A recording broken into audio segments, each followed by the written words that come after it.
Film, Television and Theatre Society and Department of Fine Arts and Hobby Center RTMW Nagpur यांच्या संयुक्त विद्यमाने आज इथे आपण सर्वजण film and theatre professional seminar आणि आर्टिस्ट मीटअप या विशेष कार्यक्रमासाठी एकत्र आलो आहोत। आजच्या सोहळ्याला उपस्थित असलेल्या सर्व मान्यवरांचे, कलाकारांचे व ललित कलेवर प्रेम करणाऱ्या प्रत्येक रसिकांचे मी मनपूर्वक स्वागत करते। येथे जमले कला रसिक, मनामनात साज हुरहुरे, चित्रपट रंगभूमी कलांचा मेळावा आपुलकीने सजला आजचा सोहळा। नेते आपण टाळ्यांच्या गरजात त्याचे स्वागत करूया। प्लीज तुम्ही स्टेजवर या।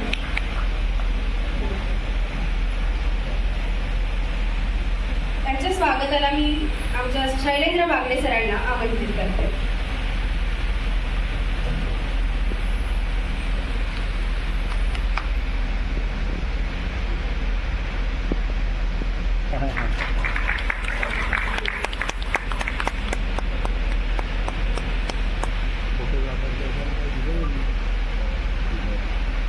व्यावसायिक अनुभव, संघर्ष आणि प्रेरणा आपल्या समोर येणार आहे।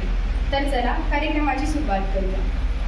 आणि तसेच त्याचप्रमाणे ते नाट्य परिषदेचे अध्यक्ष असतात आणि त्यांचा आत्ताच रायबा चित्रपट हा प्रदर्शित झालेला आहे। त्यांचे स्वागत आमचे संस्थेचे अध्यक्ष शैलेंद्र बागडे करतील अशी बनसोड साहेब यांना देखील मी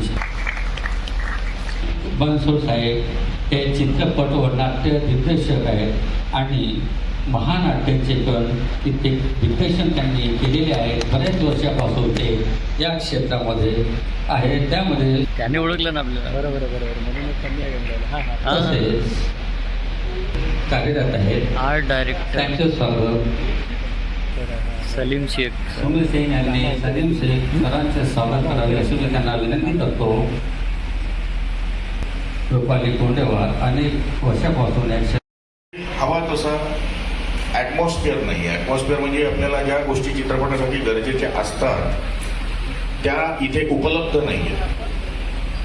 2 मिनिटं थांबतो, नंतर बोलू। आशिष दादा आलेले आहेत। आशिष दादा जयस्वाल यांचं समस्त कलावंतातर्फे मी स्वागत करतोय। हो नमस्कार। तसेच अमन कबीरजी इथे आलेले, त्यांनाही मी संचालकात आमंत्रित करतो, त्यांनी रंगमंचावर यावं, व्यासपीठावर यावं।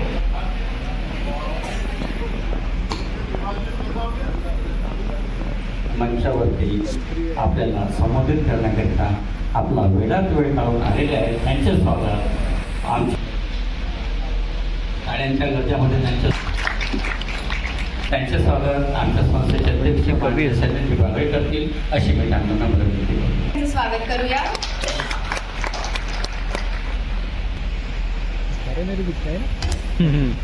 तर आपण आता पुढच्या सरांचं स्वागत करतो। आणि सर विविध क्षेत्रात काम करणारे कलावंत असतील, टेक्निशियन असतील, डायरेक्टर्स असतील, त्यांचा कुठेही एक प्लॅटफॉर्मवर आम्ही कधी चर्चा केली नाही किंवा एक प्लॅटफॉर्मवर येण्याचा प्रयत्न केला नाही। तर एक छोटासा प्रयत्न आम्ही इथून छत्तीसगढी फिल्मचे डायरेक्टर किशोर अनिल वाघमारे करतोय। सर्वप्रथम मंचावर उपस्थित सर्व मान्यवरांचे मी स्वागत करतो आणि उपस्थित सगळ्यांचं मत आहेत, विविध क्षेत्रामध्ये काम करणारे कलावंत आहेत, त्यांच्यामध्ये कम्युनिकेशन गॅप फार मोठी आहे। म्हणजे आम्ही जवळपास इथं सगळे जे बसले आहेत ते माझ्यापेक्षा सिनियर्स आहेत आणि 20-30 वर्षापासून काम करतोय, विविध क्षेत्रामध्ये काम करतोय आणि सगळे ऍक्टिव्हली काम करतात आहेत। पण मला कुठेतरी जाणवलं की आमच्यामध्ये कम्युनिकेशन नाही आहे। आणि आता जो येणारा काळ आहे, आता सिनेमाचे माझे प्रोडक्शन ऑलरेडी पोस्ट प्रोडक्शन मध्ये फिल्म आहे, एक महापरिनिर्वाण आणि दुसरं मिशन पॅन्थर। तर या सगळ्या गोष्टी करत असताना मला एक जाणवलं की आमच्या पर्टिक्युलर नागपूरला कलावंतांमध्ये, टेक्निशियनमध्ये आणि ओव्हरऑल या फील्डमध्ये कुठेतरी कम्युनिकेशन गॅप आहे आणि त्या कम्युनिकेशन गॅप मुळे इथं जे काम जनरेट व्हायला पाहिजे. कारण करतो किंवा आता मी सांगली, सातारा, भोर, वाई इकडे जेव्हा शूट केलं तर तिकडे हे छोटे छोटे अगदी छोटे जागा म्हणजे नकाशावर कुठेच तेवढा त्यांचं अस्तित्व नाही, पण शूटिंगच्या क्षेत्रामध्ये ते लोक खूप पुढे निघून गेले. आज तिथं इतका रोजगार जनरेट होतोय, इतका पर्यटन जनरेट होतोय की म्हणजे प्रत्येक गावाच्या प्रत्येक माणसाला तिथं ॲज ए ज्युनियर आर्टिस्ट म्हणून काम आहे, कॅटरिंगवाल्याला काम आहे, हॉटेल्सवाल्यांना काम आहे, सगळ्या लोकांना बनती है तो नागपुर का विदर्भ का चेहरा मोहरा बदल जाएगा. क्योंकि एक बार फिल्म सिटी हो गई तो सभी लोगों को काम मिलेगा, ना सिर्फ कलाकार या ट्रांसपोर्टर को काम मिलेगा, कैटरर्स को काम मिलेगा, छोटे मोटे बच्चों को काम मिलेगा, जूनियर आर्टिस्ट को काम मिलेगा, टेक्नीशियन को काम मिलेगा, आर्ट डायरेक्टर को काम मिलेगा, आर्ट डायरेक्टर जो कामगार होते हैं उनको काम मिलेगा. आज किशोर भाव के पास नाटक के बहुत बड़े बड़े लाइट्स है, लेकिन इनके पास चित्रपट के लाइट नहीं है. अगर फिल्म सिटी बनती है तो खुद भी इन्वेस्ट कर लेंगे. और हमारे साथ अमन भाई बैठे हैं, इतने अच्छे गीतकार हैं. ये यहाँ आज मैं बताना चाहता हूँ, इन्होंने 2010 में कुछ सॉन्ग लिखे थे. इनके सॉन्ग करते समय मुंबई के बहुत बड़े गायक लोगों ने, राजा हसन थे, कार्तिकी गायकवाड़ थे, स्वप्निल बांदोड़कर, हमारे सबका मालिक एक है के लिए उन्होंने जब गाने गाए तो खुद राजा हसन ने भी बोला था कि भाई गीतकार कौन है. और अमन की एक बड़ी अच्छी आदत है कि अमन बहुत मेहनत से, लगन से मीटर में गाने लिखता है. तो उसने वर्ड भी चेंज नहीं करने दिया. बोले नहीं दादा ये ऐसा ही है, ऐसा ही होना चाहिए, इसका क्यों, तो उसका रीजन भी दिया करता था. तो इतना अच्छा गीतकार है, राइटर है, इनके नाटक भी काफी हुए हैं. आशिक भाव ने खुद उनके नाटक में काम किया है. तो ऐसे सब चीजें यहाँ पे मौजूद है, कलाकार है. और आशय रहे, हर दिक्कत हमारी सॉल्व करते रहे, सभी को हेल्प किया. ऐसा नहीं है कि एक बंदे को, एक ग्रुप को हेल्प की होगी. और आज फिर से आशीष भाव हमारे पीछे खड़े हैं. मैं उम्मीद करता हूँ जल्द से जल्द फिल्म सिटी का काम चालू हो जाए और विदर्भ का चेहरा हमारा बदल जाए, सभी को काम मिल जाए. भाई यहाँ पे बैठे हैं और नितिन भाई हमारे पहले पीढ़ी के, इन्होंने फिल्म इंडस्ट्री में जो शुरुआत की है, नागपुर का सबसे सीनियर व्यक्ति कोई होगा तो वो नितिन भाई है. और नितिन जी ने बहुत शुरू से यहाँ पे फिल्में की है, काफी यहाँ के लोकल आर्टिस्ट को लेके उन्होंने बहुत. भाई कहाँ पे प्रॉब्लम हुई कि हम लोग उस मकाम पे नहीं पहुंच पाए जहाँ पे सांगली, सातारा, भोर, वाई या बाकी जगह जो जिस प्रकार से शूट होता है कंटिन्यूसली, हम लोग उस मकाम पे क्यों नहीं पहुंच पाए, ये मेरा सवाल है आपसे. सबसे पहले तो धन्यवाद करूँगा सबका. आशीष जी का भी धन्यवाद करूँगा जो यहाँ पे आए. और इन्होंने जो सवाल किया सबसे पहले कि सातारा, सांगली, सोलापुर इस तरफ जो हुआ है वो यहाँ क्यों नहीं हुआ, क्योंकि यहाँ आशीष जायसवाल जैसे लोग नहीं थे जो चीज़ों को समझ सकते थे. वहाँ यशवंतराव चौहान थे, शरद पवार थे, तो उनको कल्चर का और बाकी चीज़ों की बहुत जानकारी थी और वो कलाकारों के साथ मिलते थे. और मुझे याद है कि हम लोग जब नाटक कर रहे थे कुंवारा फिर से, आज भी मुझे याद नहीं डायलॉग और नए गाने. उस दिन आशीष जी चतुर सेन जी के घर पे आए थे, म्यूजिक डायरेक्टर के, और आधा घंटा बैठ के पूरे गाने सुनाए, पूरे डायलॉग सुनाए. तो ऐसा अगर कलाकार हमारे साथ है, बिल्कुल बिल्कुल सर, बिल्कुल. तो ऐसे अगर पॉलिटिकल और कलाकार लोग अगर आए तो ये अपना जो एरिया है विदर्भ का जो पीछा करते हैं, तो मैं समझता हूँ कि यहाँ सारे प्रोफेशनल ही जमा है. तो प्रोफेशन के लिए जो अपने को जरूरत पड़ती है सबसे पहले कि हमारी जो काम करने की जो तरीका है, सबसे पहले टाइमिंग, कलाकारों का जो उसके पीछे डिवोशन जो पहली पीढ़ी में था. मैं मुझे याद है मेरेकल साहब है, रिकॉर्डिंग स्टूडियो चाहिए आपको, स्टूडियो चाहिए शूटिंग के लिए, सारी मिलेगी. लेकिन वो तब होगा जब हम लोग भी उस ढंग से यहाँ पे काम करेंगे. और मुझे लगता है कि हम लोग सब मिलके अगर ये चीज़ को आगे बढ़ाए तो ये फिल्म इंडस्ट्री जो कोल्हापुर जैसी है वो आगे बढ़ेगी. अभी कोल्हापुर में बहुत काम चल रहा है और यहाँ पे भी काम शुरू होगा और हम लोगों को बहुत अच्छा रहेगा कि हम लोग अपने शहर में काम करेंगे और शाम को कॉफी हाउस पर भी बैठ के बातचीत करते रहेंगे. तो इसलिए बहुत जरूरी है. हम लोग इस माध्यम से, इस कार्यक्रम में हम लोग एक ई डायरेक्टरी भी नागपुर की कर रहे हैं. नागपुर विदर्भ के सभी कलाकारों की एक ई डायरेक्टरी कर रहे हैं जिसका रजिस्ट्रेशन हम लोग गूगल फॉर्म के थ्रू कर रहे हैं. और साथ ही हम लोग एक international, central India international film festival 14, 15, 16 नवंबर को हम लोग, हमारी संस्था फेस्टिवल है उसका हम लोग 3-4 महीने से उसकी हम लोग की तैयारी शुरू है और ऑलरेडी कुछ यहाँ की लोकल फिल्मों से हम लोग को कतई रिस्पांस नहीं मिला, लेकिन इंटरनेशनल में हम लोग को ज़्यादा फिल्में आ रही है और बाहर से पूरे भारत से फिल्में आ रही है। लेकिन नागपुर में जब हम लोग बात कर एडिटर है, बहुत अच्छे टेक्नीशियन है सलीम भाई, पाँच बहुत अच्छे छत्तीसगढ़ी director पिक्चर, है, 5 बहुत अच्छा छत्तीसगढ़ी। काम करे। नितिन भाई पुराने, नरेश तीन गढ़ी, डायरेक्टर। ये पुराने लोग हैं। यहाँ पे प्रोड्यूसर क्यों नहीं है? बिल्कुल नहीं है। आपको कहीं भी शूट करना है 1 घंटे में परमिशन मिलती है। यहाँ पर आपको शूट करना है कहीं भी आपको 15 दिन घूमना पड़ता है परमिशन के लिए। तो फिल्म सिटी जरूरी नहीं है, फिल्म का काम होना जरूरी है। फिल्म सिटी मतलब क्या है? एक जगह गवर्नमेंट देती है, वहाँ पर आपको फिर पैसा भरना है और वहाँ पे शूट करना है ना? जो रामोजी में होगा वो यहाँ होगा। तो आपको फिल्म सिटी की आवश्यकता नाही आहे. पाहिजे असा GR आम्हाला तुमच्याकडून पाहिजे, आमची सगळ्यांची विनंती आहे तुम्हाला. मी हैदराबादला जेव्हा तो फिल्म स्टुडिओ आणि फिल्म इंडस्ट्री पाहत गेलो त्यावेळेला असं वाटलं की मुंबईचे लोक तिथे शूटिंगला येतात, तिकडनं लोक शूटिंगला येतात, मग आमच्या नागपुरात का नाही येऊ शकत? तुम्हाला झाले, आम्हाला झाले, सगळ्यांनाच होतं. पण चित्रनगरीमध्ये आपल्याला गव्हर्नमेंटची परमिशनची गरज पडत नाही. फक्त आपण चित्रनगरी बुक केली की आपल्याला तिथे शूटिंग करता येईल. अच्छा परत तर तो नागपुरातून एका करत करत मुंबईपर्यंत पोहोचला आणि मुंबईपासून तो आता प्रवास करत साऊथ पर्यंत पोहोचला. साऊथचे 3 सिनेमा तो करतोय. तर मला असं वाटतं की त्याचा जो अनुभव आहे तो फार महत्वाचा आहे आपल्यासाठी. तर पार्थ सांगेल की हे जर्नी कशी त्यांनी केलेली आहे. पार्थ, सबसे पहले तो थैंक यू मुझको यहाँ पे एज अ चीफ गेस्ट बुलाने के लिए. मुझे नहीं लगता मैं डिजर्व करता हूँ सीनियर्स के सामने बैठकर एज अ चीफ गेस्ट बुलाना. लेकिन जो यहाँ पे बातें चल रही है मैं सिर्फ वो बता सकता हूँ जो मैंने एज एन एक्टर यहाँ पे देखा है और जो मैंने बाहर देखा है. 2 चीज, एक्चुअली 3 इंपॉर्टेंट चीज है. एक है लर्निंग, दूसरा है बिजनेस और तीसरा है सपोर्ट. हम इन तीनों चीजों में ही लैक करते हैं और ये बेसिक है. कोई भी चीज, आई थिंक सिर्फ सिनेमा ही नहीं तो कोई भी और चीज करने के लिए ये सबसे ज्यादा इंपॉर्टेंट चीज है. बिजनेस एज इन की जब हम फिल्म बनाते हैं, राइटर एक अच्छी स्क्रिप्ट लिखता है, डायरेक्टर एक अच्छी फिल्म बनाता है, लेकिन उस फिल्म को बनाने से पहले हमको पता होना चाहिए कि इसको हमको मार्केट कैसे करना है. सो डिस्ट्रीब्यूशन, रिलीज, इसके लिए बहुत जरूरी है एक अच्छी प्रोडक्शन टीम होना. हमारे यहाँ पे प्रोडक्शन क्रिएटिव प्रोड्यूसर होता है, एग्जीक्यूटिव प्रोड्यूसर होता है, हेड ऑफ प्रोडक्शन होता है. ये सारे लोग डायरेक्टर के पीछे खड़े होकर काम करते हैं.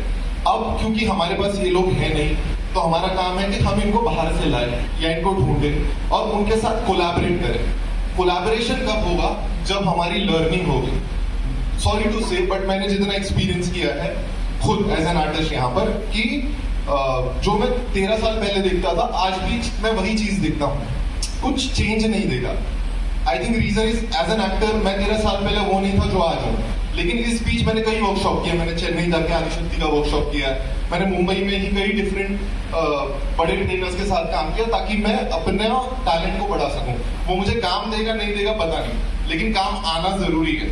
सो सेम मैं सोचता हूँ कि हमारे जो डायरेक्टर्स है, सीनियर्स और जूनियर्स, मुझे असिस्टेंट की टीम नहीं दिखती. मैंने आपको भी बोला था आपके शूट पे कि सर आप फिल्म तो कर रहे हैं लेकिन आपके पास असिस्टेंट्स ही नहीं है जो आपको सपोर्ट कर सकते हैं. कम से कम 7 से 8 अच्छे असिस्टेंट, अच्छे मतलब जो कि पैशनेटली डेडिकेटेड हो इस काम के लिए, तब जाके वो सिनेमा में कोई गलती नहीं होगी. और जिस परफेक्शन के अगेंस्ट हम लड़ रहे हैं, मैं साउथ में मलयालम में जाकर काम कर रहा हूँ, वहाँ पे जो पैशन है एक नए, ऐसा नहीं है कि हर जगह बहुत पैसा मिलता है सर. बहुत सारे लोग पैशन से भी काम करते हैं, लेकिन वो पैशन तभी आ सकता है जब हम किसी को कुछ सिखा सकते हैं. आगे वाले को ये लगना चाहिए कि मैं यहाँ पे कुछ सीखूंगा, तब हमारी असिस्टेंट की टीम खड़ी हो सकती है. तो मेरे हिसाब से लर्निंग, हम सबको दूसरों के साथ कोलैबोरेट करना चाहिए, अच्छे फिल्म मेकर्स के साथ. सर एक इम्पॉर्टेंट बात है कि प्रोड्यूसर्स, बेसिकली बड़े प्रोड्यूसर्स, मैम यहाँ पर बैठे हैं, लेकिन मुझे नहीं लगता कि पैसा लगाने से फिल्म बन जाती है. आप 1 करोड़ लगाइए, 10 करोड़ की भी पिक्चरें डूब चुकी है, 20 करोड़ की भी पिक्चरें डूब चुकी है. लेकिन जो ऑलरेडी प्रोड्यूसर्स है मुंबई में बैठे, बहुत सारे चैनल्स हैं, छोटे भी बोल रहा हूँ मैं, MX प्लेयर, बड़े प्राइम वीडियो के पास, आप खुद प्रोड्यूसर्स के पास जा सकते हैं कि नेटफ्लिक्स इज बिहाइंड मी और prime video is behind me. ये सारी चीजें तब पता चलेगी मुझे लगता है कि जब हम मुंबई या ऐसे लोगों के साथ कोलैबोरेट करे। और तीसरी, मैंने लर्निंग के बारे में बात की, मैंने बिजनेस के बारे में बात की, और तीसरी सबसे बड़ी चीज जो मुझे लगता है हम लोग लैक करते हैं, इवन मैं भी करता हूँ, is support for each other. मैं आशीष सर को आज से नहीं, बहुत पहले से एडमायर करता हूँ, क्योंकि मुझे याद है तृष्णा के शूट पे हम लोग रामटे गए थे और एक छोटा सा प्रॉब्लम फंसा हुआ था। सर को कॉल करने के बाद जस्ट इन मिनट्स उन्होंने वो सॉल्व किया। तो हाँ, हम लोग एक समझ के जब 2018 की बात है, हम लोग ने एक शूट किया था। मैं आपके घर पे आया था सर। अमोल होता था मेरे तृष्णा हम लोगों ने किए थे।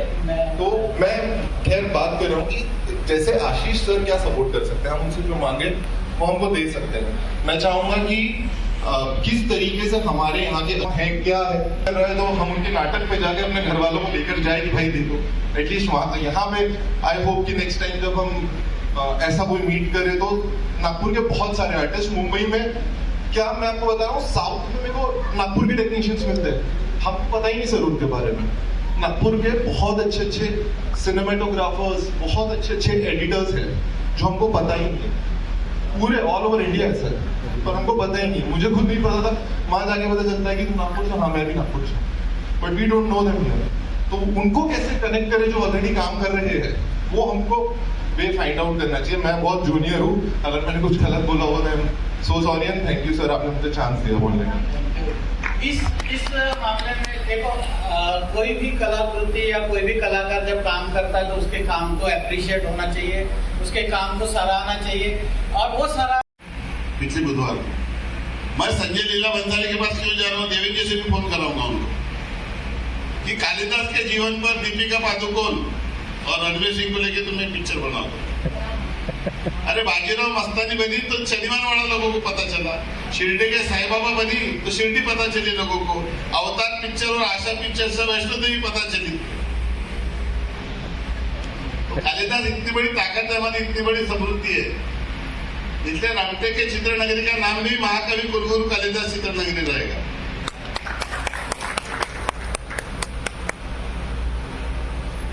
उनको मैं आइडिया दे रहा हूँ, होगा या शायद नहीं आएगा मुझे नहीं पता, लेकिन मैं कोशिश तो करूंगा। कोशिश करूंगा कि टॉप का आदमी करे। तो हम लोग को काम भरपूर है, आप पहले सेटअप कर दीजिए, फिर मैं आपके लिए काम भी लाता हूँ। Yes sir. काम कैसे लाऊंगा, जितने गढ़किले अपने रामटे का मंदिर है, नगरदन का फोर्ट है, डोमरता का फोर्ट है, कुंवारा म्यूजियम है, हर चीज के ऊपर एक स्टोरी और एक पिक्चर बनती है। अपने कुंवारा म्यूजियम में बनाया, इन्होंने रोल किया बीमान टीम का, उसके 500 हो चुकी है। नया शो तो नितिन जी ने बहुत मॉडल और बहुत अच्छा किया, उस समय एलईडी वगैरह कुछ नहीं था, आपने पता अभी एकदम।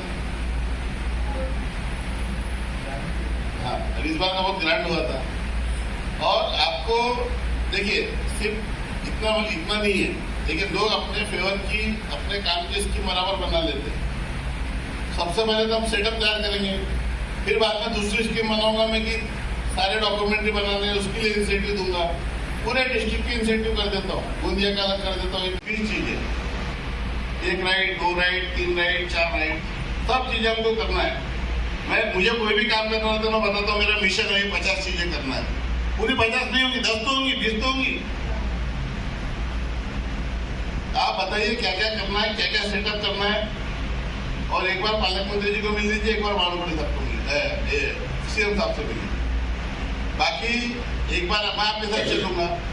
क्या होता है कि जितना डिमांड आपकी तरफ से एग्रेसिवली होगी, उतना नेता का ध्यान भी आपकी तरफ जाता जाता है। ये तो रोज नए नए लोग डिमांड करने वाले रेडी बैठे हैं साइड में। जिसका 1 लाख पगार उसको 1.5 लाख चाहिए, जिसका 1.5 लाख पगार उसको 2 लाख चाहिए। मांगने वाले कोई कम नहीं है देश में, लेकिन जिसका बेचारा जो 3000 मानधन पे काम कर रहा है, आंदोलन में नहीं कर पाता। सर हम लोग का एक इंटरनेशनल फिल्म फेस्टिवल हम लोग जो नवंबर में ले रहे हैं, फेस्टिवल लेने से उतना नहीं होगा, वो करेंगे हम। एग्जैक्टली आपको क्या करना है, पूरा सिस्टम, पूरा इंफ्रास्ट्रक्चर आपको इतना इंफ्रास्ट्रक्चर रेडी कर दो कि मुंबई का आदमी जेब पे हाथ डाल के भी मुंबई से आया तो पूरा सेटअप उसका रेडी चाहिए। और अपन नॉमिनल रेंट पे देंगे उसको, कोई चीज वहां से लाने का खर्चा नहीं होना चाहिए। इतना होटल लूटना है, होटल लूटने की व्यवस्था है। आप अपने पास में कम से कम 200-300 रूम है, इतना बड़ा अपना महाराष्ट्र मध्य प्रदेश पेज मिला कि इतने होटल इंडस्ट्री डेवलप होगी और अच्छे अच्छे रिसोर्स आ रहे लोगों को। लोग आएंगे, शूटिंग करेंगे, रुकेंगे, सेलिब्रिटी बोलेंगे, एक्टर बोलेंगे, अरे यार बॉम्बे की शूटिंग बंद करो, चलो उधर करते। वो जाते हैं ना दूसरे देश में, बरोबर है ना सर? शूटिंग करना दूसरे देश में जाते हैं ना। सर मुंबई की ही सारी शूटिंग वाई और भोर में हो रही है, महाबलेश्वर में हो रही है। बरोबर। और इतनी फ्लाइट चालू हो जाएगी जिस दिन अपने फिल्म सिटी बन जाएगी। बाकी क्या चिंता करते हैं, पैसेंजर जितने ज्यादा रहे ऑटोमेटिक फ्लाइट चालू हो जाएगी। और रात को ट्रेन में बैठे तो उधर क्या होता है पता है क्या, सांगली सातारा का बहुत कम, 4 घंटे की 5 घंटे की, तो वो टाइम खराब होता है। मुंबई नागपुर का क्या फायदा है कि रात को 100 दुरंतों में तो सुबह उठता है नागपुर में। आज के कॉन्फ्रेंस का जो कंक्लूजन है उसको अच्छे से, जितने आपकी चर्चा हुई, रिकॉर्डिंग बैठी, स्क्रिप्ट लिखी, फिर एक नई स्क्रिप्ट लिखी, चर्चा में क्या क्या निकला, क्या क्या हम करना चाहते हैं, क्या सेटअप है, कितना खर्चा आएगा, बताइएगा। पूरा सेटअप करने को कितना खर्चा आएगा, अंदाजे बताइए। सर पोस्ट प्रोडक्शन का 30 करोड़ का उसका ये है, उसमें 2 कैमरे हैं एरी के, सारे लेंसेज है उसके, सिग्नेचर प्राइम लेंसेज, और पूरा सेट, लाइट का पूरा सेट 2 करोड़ 2.25 करोड़ का है। मतलब ऐसा कुल मिला के 30-35 करोड़ का पूरा बजट है पोस्ट प्रोडक्शन का, अंडर वन रूफ। उसमें इंक्लूडिंग फ्लोर 200 बाय 150 का फ्लोर, एक फ्लोर, तो ये पूरा विथ 2 वैनिटीज, सारे जनरेटर, सारे इक्विपमेंट, डॉली, पैंथर से लेके सब 30-35 करोड़ का है, उससे ऊपर नहीं। देखिए मैं आपको एक बात बताता हूँ, आज सब लोग मुख्यमंत्री महोदय से मिलकर निवेदन दीजिए। मुख्यमंत्री जी बहुत पॉजिटिव है, लेकिन होता क्या है कि हर चीज की निगेटिव शक्तियां काम करती है। अभी कुछ लोग जाके बोलते हैं कि फिल्म सिटी वायबल नहीं है। वो जालनापुर का है ना, उनको लेके आया मैं, उनको पूरा दिखाया। मैंने प्रपोजल कैसा बना रहा हूँ मेरा अभी, film city plus entertainment city, ऐसा जॉइंट प्रपोजल कर दिया मैंने। बोलते यहाँ पर बोले टेम्परेचर बहुत है तो लाइट बराबर नहीं रहता, शूटिंग नहीं हो सकती यहाँ की। कौन बोला? बोलने वाले सर अभी हमने 16 एकड़ में सिंदखेड़ राजा में खुद की फिल्म सिटी बनाई, तीजाऊ फिल्म सिटी। पार्थ उस फिल्म में काम किया हम लोगों ने, उस फिल्म।